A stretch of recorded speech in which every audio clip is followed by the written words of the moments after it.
Ranking the Scene.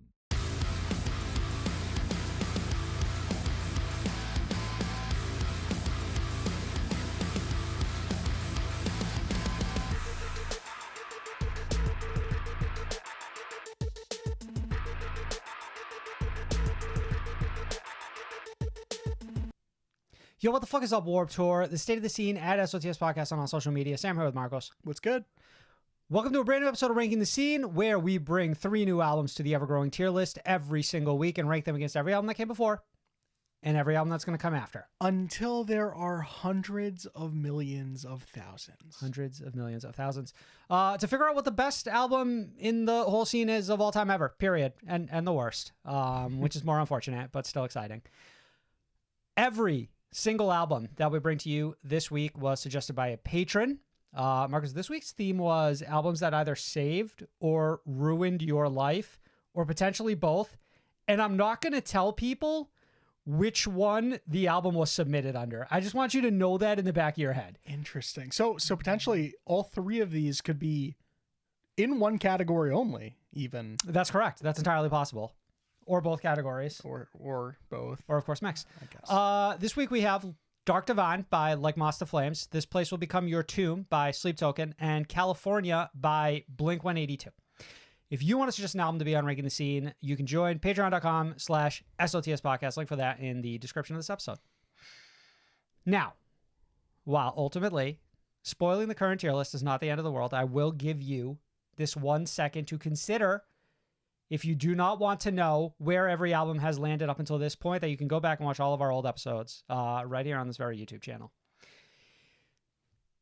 Now, Marcos, let's start with the tiers if you're unfamiliar.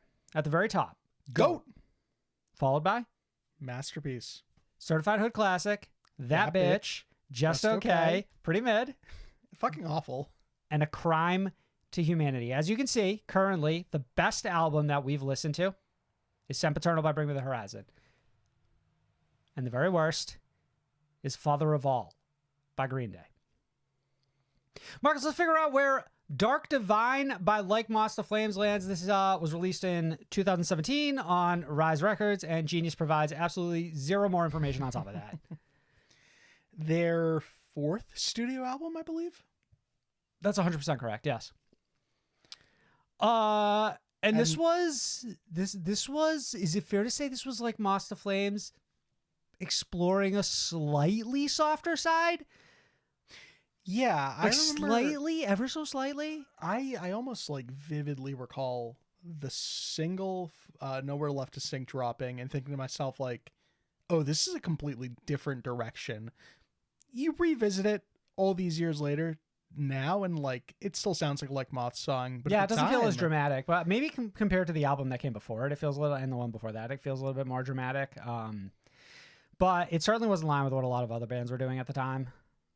No, certainly was. For me, this is one of my favorite Like Moths albums. This is absurdly good. This might be my favorite Like Moths To Flames albums, though I hold An Eye for an Eye very close to my heart. Mm-hmm. I go back and I listen to this, and it's just like it's just so well put together. Like this album is one of those like perfect examples of something that has like its 2 or 3 standout tracks, and then just has like a wealth of deep cuts. Like all of these songs are like, oh, I can see why this wasn't the single, but like you still cooked here. Like you really put together a strong album in this instance. Yeah, I think it's a really solid 11 tracks across the board. It opens hot. New Plagues is absolutely fucking phenomenal. It comes in on fire. And from that into Nowhere Left to Sink is like pure perfection. Honestly, tracks like 2 to 6 or 7 for me are like peak Like Moths. You're saying like best this band has ever been type beat? Like specifically that tear that they go on with those tracks specifically, really, really hard to top. I think what I see in this record that I like the most is a more melodic, sing-songy Chris Roeder. I think we talk about this with their new album on the recent episode of the podcast, but I think he is an incredibly good example of someone who's able to like convey their emotions and who has a lot of personality to their voice, and who's able to really sell me on the content and the subject matter of a song. And this is a great example of this. And just like overall, like Moths To Flames does such an incredible job on this album of like supercharging melancholy in a way that like this is such a sort of sad record, but at the same time it's like performed at like a breakneck pace. So it's like it's almost like it's sort of like deceptive the way it's sort of like constructed. Sort of on that topic, that pace specifically, I remember this record being sadder personally to me. Oh, you're here. It was more depressing. Right. But like the rate at which you're moving through it, like you don't even have time to really sit on tracks like Empty the Same, which are you know, it's one of my favorite tracks from this band because like by the time you're like digesting that song, like Mischief Managed is on and like shit's fucking going at 100 again. It's nonstop. I think this is also a great example of how undervalued the fucking riff masters in this band are. 100%. I agree. And I felt it like from the fucking inception of this record. Once again, going back to New Plagues, it's like right there, like this band introduces you with like this super fucking hard hitting shit, and like they never let up for this whole record. I mean, it's certainly not as heavy as it is, but in terms of like the guitar work throughout this album, it's just like it's really impressive. Heading into these 3 albums this week, specifically with this one, of course, like I had a feeling I wasn't going to enjoy it as much. I was thinking the same thing about this as well. I was like, you know, I can remember the couple songs that I really like on here, but I feel like I couldn't remember much else about the record. So like going into it, I'm sure it's fine. Like I'm just sure it's going to be fine. And then I walked away and I was like, this is actually significantly better than I remember it being. Yeah, 100%. All right, so let's pull this up. Where do you feel like that puts us? I think this album clears just okay in every category below it, of course. So I think that that bitch is probably the category I see it land in. Yeah, I don't think it's one of the best albums I've ever heard in the scene, but I think it is an incredibly strong effort. Like there's a real consistency to it. Now where exactly in that bitch? I don't know. Yeah, that's a good question. I like it more than the State Champs album. Yeah, State Champs feels like they're really going to be holding down the fort at the bottom of being a recognized that bitch, but not really ever pulling further than that. I like it more than the Prada album. That was a little contentious between you and I last week. Yeah, I'm not pushing back on that at all. I actually think I think it's probably either before or after the 1000 Below album. That's the one I get stuck on. Before after the 1000 Below album, I think is a really good call. I think for me it would be right below it personally. I just think that 1000 Below album it is like, it's almost like I look at both of them and then I say, yeah, these are just like thoroughly enjoyable from start to finish. They're but fairly the impact of albums. the 1000 Below album felt like it was a little stronger on me than this album by Like Moths To Flames. Sure. And I think I would almost credit the fact as well that is 1000 Below's debut record and how fucking meaningful that was. Though I wonder if I would feel the same if we go back and listen to that first Like Moths To Flames album, if I would give it more credit because it's also the band's debut. Well, I mean, I guess the question here is, you're saying outright Dark Divine is either 1 or 2. I think we can both agree with that as far as our favorite Like Moths album. Yeah. Is that bitch a 1 or 2 Like Moths album? Is it Hood Classic? It's not just okay for sure, right? I'm looking at the albums in that bitch and like, I wouldn't put this above the Bad Omens record. Like, I'll say that. I just think that like the peak of that Bad Omens record sort of cleans the best of this record. Sure. Okay. And that I also find that Bad Omens record to be fairly consistent. That Good Charlotte record has timeless classic sort of like energy to it that I don't think I want to take lightly. So I think it really is sort of right there with 1000 Below, and it's either above or below it. You feel more above? Let's not overthink it. Let's I think right in the middle of the 6 that are there. Right there. That's 7. A good spot for it. Yeah, it looks right. And it being that bitch of the scene is quite impressive. Marcus, moving on to This Place Will Become Your Tomb by Sleep Token. We actually have a few words in here from Genius. The bio for this album being unreviewed is so fucking funny to me, so take this with all a grain of salt. This place will become your tomb, from now on referenced as TPWBYT. This is the software studio album from the anonymous collective known as Sleep Token, released the 24th of September 2021. Following the success of their debut album, Sundowning, expands the lore of the universe behind Sleep Token's imagery, leading to the cult following of It's Sleep Token. At this point, we all know about Sleep Token. Let me say that. Can I say that? You should have all heard this album by now. If you are familiar with Sleep Token and you've only heard their latest album, I think you're doing yourself a disservice to show my hands just a little bit. Okay. By not having heard Sundowning and, of course, not having heard This Place Will Become Your Tomb. A real elitist energy from you right now. Get the fuck on that. No, I don't mean it in that sense. I mean it in the sense of like, hey, this is an album that you should check out. Like that's just a real. It's not even like a personal opinion. This feels like a pre-review review. This feels like a preamble into like getting into this album. We don't have to. Listen, I need a hot take real quick. How do you feel about the artwork for this? I still don't love it. The problem with this artwork is everything else related to this album cycle is so much fucking better. What do you mean? In what capacity? Like single artwork? If you open up like, yeah, well, right. Like the whale decomposing, that artwork. Mm-hmm.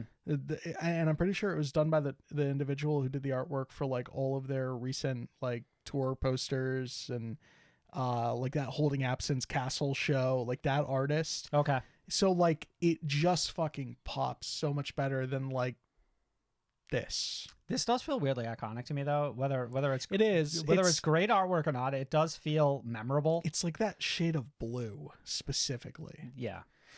All right. So I was going to ask you, how much do you remember about when this album was released? I just remember being disappointed by it. I just remember that we went into it and like I was really high on the singles, like Alkaline in particular, right? Like it came into this and I was like, the love you want, bro. Like, and I came into this album and I was thinking like, this is easily going to be a fucking year-end contender, and it just felt slightly underwhelming when I finished it. I remember also the time it released was so fucking busy with albums. Like I think Spirit Box released either right before it or right after, or the same day even. There was like an Idola album. Don Barocco was supposed to release that day, and I think they pushed it back a little bit. There was just like so much music, and then this one sort of bounced off of me. I agree with what you said earlier, and I honestly don't think I ever really spent much time with it again. Yeah, same. It was strange because going back to this album, the thing I had in the back of my mind is like, the Sleep Token I'm familiar with now, Take Me Back to Eden Sleep Token, that to me is like a flawless project. Like, so how can I go back to this album and think to myself, oh yeah, there are bad songs on here? It's like, I wonder if my current feelings of Sleep Token would have tempered how I feel about this album going back into it. And I guess to some degree, I think maybe because I am now much more fond of this listening to it than I was before. Yeah. I feel like I've course corrected my feelings about this record a little bit. I don't know this. So I agree. Like I'm 95% of the way there with you.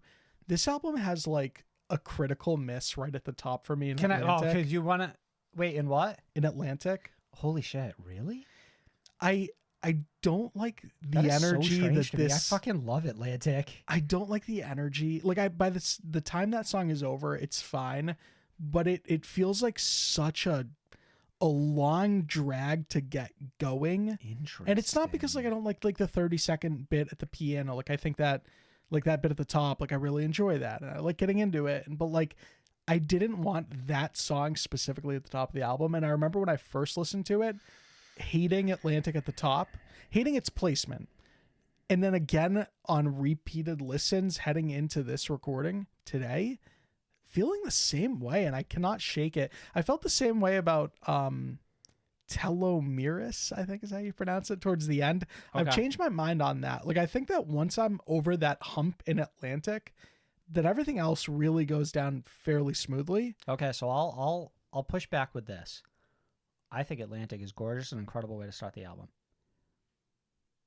I can say that it's crazy to me to listen to a Sleep Token song that I flat out just don't like, coming back from Take Me Back to Eden, I think Like That is got to be one of the most forgettable Sleep Token songs I've ever heard. And it's so strange to me because I feel like it exists in the scope of this record in a way that just doesn't make sense, because I am now quite fond of just about everything else that surrounds it.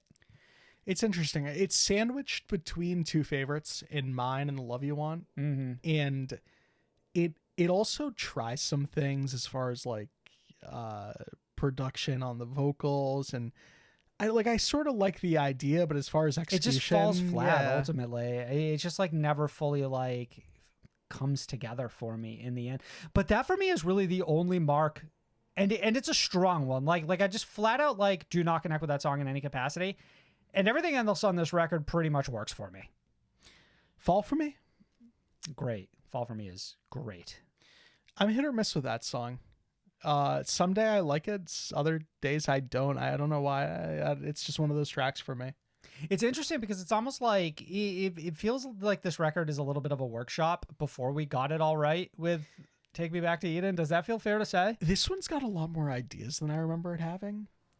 Yeah, it does get a little bit. No, I don't know if I agree with you there, because like Take Me Back to Eden is like the 6-7 minute songs that kind of go all over the place. No, I'm not like, saying that. I feel like there's a lot Token- there too. No, I just mean, I guess there was a lot more happening on this record than I initially gave it credit for, is where I'm coming at.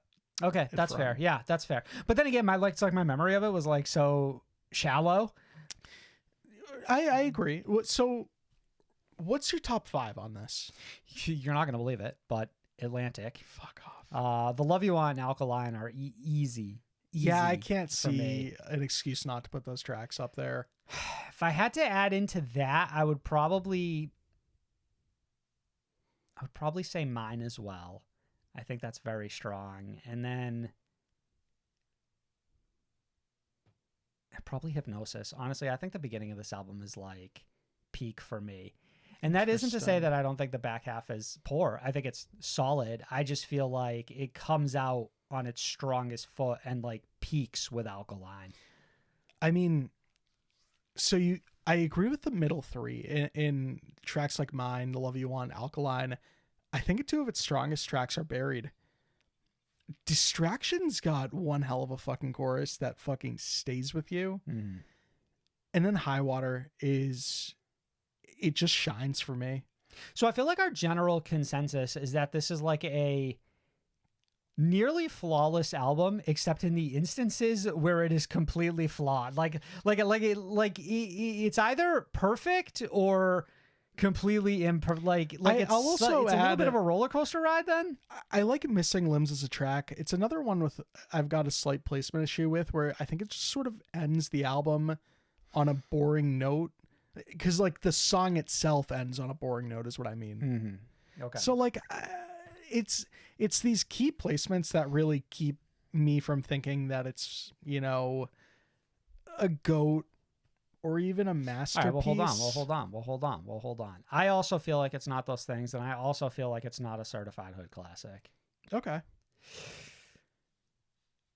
But it's pretty high up that bitch category, which I'm surprised I don't know. about. I'm going to say it right now. I like Dark Divine more than this album.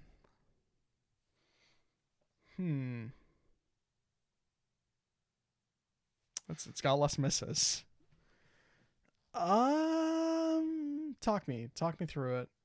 Do we like it? Well, so hold on. Do we like it more than State Champs? Yes. Death Throne? Yes. Paris. I think it's better than Paris. I feel like this is an incredibly comparable album to Paris for what it's worth. Like they actually do feel like two like seeds with like 2 peas in the same pot or whatever fucking bullshit. However you want to phrase it, that sounds cool. Two sides of the same coin. I got there. 2 sides of the same I got coin. there. It took me a minute. Which one would I go back and listen? I think this is a more interesting record. And I know that it's strange to say that, but I think Paris It doesn't peak as hard though. it doesn't peak as hard. No. And All like right. that's All it's an interesting angle to come at it from. I mean, like, I think that additionally, Sleep Token has a couple of worse songs on that record than Paris have on theirs. Like, is that, how much does it outweigh is the question. I don't hate how this I don't looks, hate this. I'm but I like don't know if comfortable I fully with agree it. that I don't know if I don't know. Talk it out with me a little bit then. What doesn't feel good about it? In my heart, I agree that Dark Divine is the better album. In my brain, there's a disagreement taking place. But I trust my heart. I think that This looks better to you? probably not, actually. Now that you've actually moved it, I don't think so. This makes more sense to me. Yeah, this is fine. Marcus, that leaves us with just one album, California by BLINK-182. It is the 7th full-length album by the band, released on July 1st, 2016. The album represented a number of firsts for the band. It was the first BLINK-182 album to feature Matt Skiba of Alkaline Trio on guitar and vocals after replacing longtime member Tom DeLonge. This is like 48 tracks long. It's actually insane. It's actually fucking insane. And I think there's a deluxe version of this, and this isn't even it. They pull some fuck shit. You've got songs like Built This Pool. You've got Bohemian Rhapsody. Do you want me to go further than that? This album is some fuck shit. Yeah, it is. This whole album is some fuck shit. There's so much bullshit throughout this whole album. It starts like just fine, right? With like Cynical and Bored to... I might even go so far as to say is Bored to Death is a fairly good BLINK-182 song. How... And then after that, it falls like so hard off of a fucking cliff and hits every fucking rock on the way down to the bottom. Pause just a little. Thoughts at the time about obviously Tom leaving the band again and Skiba joining. Here's how I feel about Skiba ultimately. Even after listening to this, like explicitly after listening to this album, he was at the time the least interesting choice imaginable. Listening to this album, it is cemented as the least contributed interesting. nothing? Yeah. Like, he's not even like a bad singer or a bad fit. He's just not that interesting in this project. Like, sometimes he sings. It sounds fine. It sounds like not as interesting as Tom DeLonge. I feel like if BLINK-182 really wanted to shake things up, they could have gone out and found someone a little different and like a little more unique and like in no sense of the word comparable to like Tom DeLonge. But instead we bring in Matt Skiba, who feels so middle of the road. He's well suited for Alkaline Trio. I like him in that band. That is his band. Yeah. I associate it with his voice. Here it's just like, oh, it's Matt Skiba's turn to sing, I guess. Like, just because that's what BLINK-182 does. They trade off vocals between two singers, and well, now Matt's the other guy, and it's like... So thoughts at the time, not excited for California. Obviously, looking back on it now, I was not still excited for feel the same California. way. I remember I didn't like California when I listened to it, and now I'm going back to California, and I find it to be maybe like a slightly fascinating train wreck. Yeah. There is so much like mid on this album. It's crazy. Okay, let's talk about the concept of it. Los Angeles is going to be one of the worst fucking songs I've ever heard in my whole life. Like, I don't even understand what that song is. They just keep saying Los Angeles, save me Los Angeles. And I'm like, from what? From who? Like, none of this stuff means it. It's like they have a concept album, but like they don't really have a strong grasp of what the concept they want to be is. So they're just like, it's about California. And that's as far as they ever got. What is a place in California? San Diego. Write that down. Yeah, and then like, oh, it's like, oh, the white picket fences and like families of two before we jump into a song that's about like jerking off or something like that. It's like the fuck, that too pisses me off, right? Okay, San Diego, another trash song. Like just songs that go absolutely nowhere and like say absolutely nothing. California, terrible song. But then you have like this, like Built This Pool, and you're like, this is the kind of fuck shit that BLINK-182 can get away with when their album's good. But when their album is bad, this becomes fucking torture. It's a little bit of salt in the wound at times. Yeah, like why are you wasting my fucking time with this shit? And then I gotta go listen to Kings of the Weekend? Like, oh, fucking getting hard like a Friday, throwing bricks like a fucking bar fight. Like, what? You're not saying anything. Top 3 songs on this one. Can we both agree Sober is actually a fairly catchy song? Sober's decent. Bored to Death is decent. Bored to Death is fairly decent. And then it gets kind of hard once you start talking about... Actually, you know what? No, it doesn't. I think Home is Such a Lonely Place is... in a song that doesn't belong on this album. Same with the other 2 because they're actually okay. It's fine. Like it's fine. But there's like so many bad songs on this record. It's like infuriating. Teenage Satellites. Like it feels like there were like 10 songs on here where they were like rifling through like the folder at like the label for like just open tracks they could take and like slap their name on. Just like bland shit that you could just like say is yours and nobody would like really give a shit because it's like such a nothing of a song that who's going to question it. And it's like, there's 10 of them on here. Like it's insane. Like there's no personality to them. They're not fun. They're not quirky. They're not interesting. They keep this running, by the way, with the fucking, I think it's 9. Is it called 9? Yeah, it's like self-titled, and that's got like 19 songs, and it's got like Dark Side, and it's like, what the fuck are you even singing about, you fucking 55-year-old weirdo? Like you're like Teenage Satellite. Oh fucking Los Angeles is one of the worst songs I've ever heard in my whole life. Is how much this album fucking pissed me off. You know what made me so angry about this album is that I was finished with this album, and then I was thinking about the tier list when I finished with it, and I'm like, this isn't technically worse than Father of All by Green Day. But I expect so much more out of Blink-182 that it feels worse. Like I finished California and I was like, Barker put this out? Like a guy who's like had his hands in like fucking of the 20 biggest fucking pop punk hits of the last like 5 years was also responsible for this piece of shit. Right. How checked out was he actually? Yeah, like this is the most paycheck of a record in history. Like this is just keeping things together with duct tape, just like so you didn't lose the opportunity to continue to like profit off of Blink-182, which is whatever, that's their band. They continue to do what they want, but this was like a travesty in terms of like delivering something to fans and listeners. Like like should be extinguished from history. So just okay, it is not. Absolutely not. Pretty mid, out of the question. It's not even just mid. Fucking awful. It is fucking awful. I think conversation starts at fucking awful, and I can be swayed. I think it's these last 2 categories. It's worse than aggressive. It's worse than aggressive. So I guess the question aggressive is like boring, but it's never as insanely bad as California gets. If it is on the line, I guess the question is, if it's worse than aggressive, does that mean it's better than Father of All? You tell me. Well, what I mean is like, does that mean it would still be in fucking awful? Was this a crime to humanity? I would argue that it is.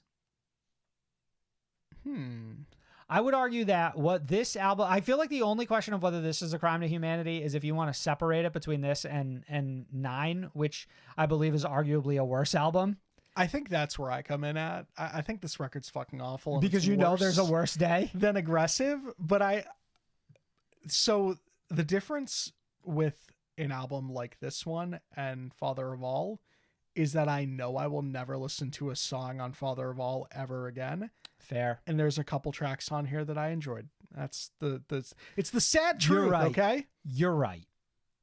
In some ways that makes the bad tracks on here feel even worse, I guess is slightly my argument, but you are right. At least it isn't completely irredeemable. Right. It's a wasteland, but there is some life.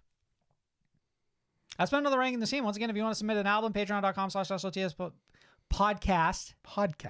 SOTS podcast. You can follow us at SOTS podcast on all social media, and we'll see you next week. Bye. Good play.